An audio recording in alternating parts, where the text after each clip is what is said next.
Welcome to the danocan.com YouTube channel. Thanks for joining us here today. We are digging back into the archives and we are going to take a look at the Grand Trunk Pacific Railway's historic bridge that was built in 1915 in St. Louis, Saskatchewan. At least I believe the locals pronounce it St. Louis and not St. Louis, like they do for the more famous one in Missouri. I'm sure someone will correct me in the comments if I've got that wrong. Regardless, this is only going to be a short video because 2014 I wasn't really planning on making videos for YouTube.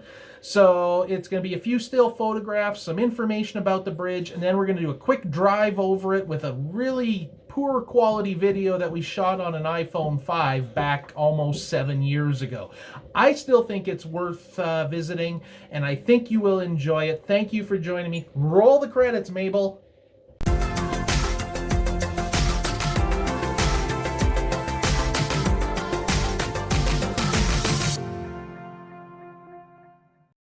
So as I mentioned in the opening, the bridge was built as a railway bridge by the Grand Trunk Pacific Railway and opened in early 1915. From an architectural perspective, there's a couple of interesting things. The first is that the bridge spans 1,250 feet in total length and is primarily made up of Parker steel trusses. Now, you will notice that there is one segment of the bridge that is significantly shorter than the others, and that is actually a central Pratt truss. And it was designed that way for a very specific reason. The thought was that should steamboat traffic continue to be an important means of transportation in the future on the South Saskatchewan River, this segment of the bridge was designed that it could be retrofitted to become a vertical lift to allow taller ships to pass through underneath. While steamboats disappeared from the Saskatchewan landscape, a new method of transportation was certainly taking over in the early 1900s, and that being the automobile. The government of Saskatchewan really wanted to use this bridge for the transportation of auto traffic and entered negotiations with the railway to try and make that happen. Now, the government's original plan was to retrofit the deck of the bridge so that cars could drive over it while trains weren't using it. Now, knowing the safety standards of the 1920s, that still would have been a pretty harrowing drive if you were coming across the central lane on this bridge and suddenly saw a train coming the other way.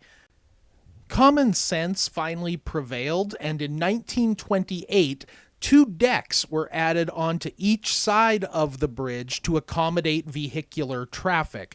And that would be the last significant change to this bridge for the next 55 years.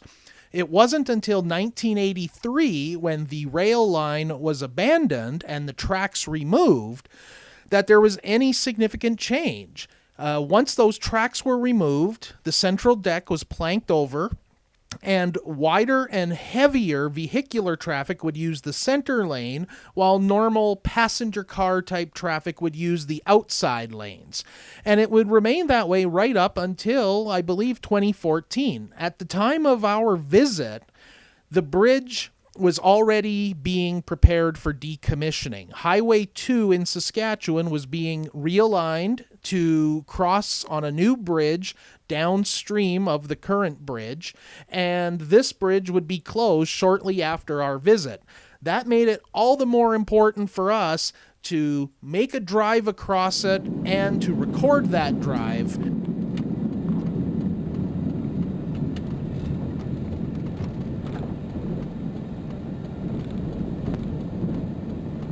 Okay, so I think you get the idea.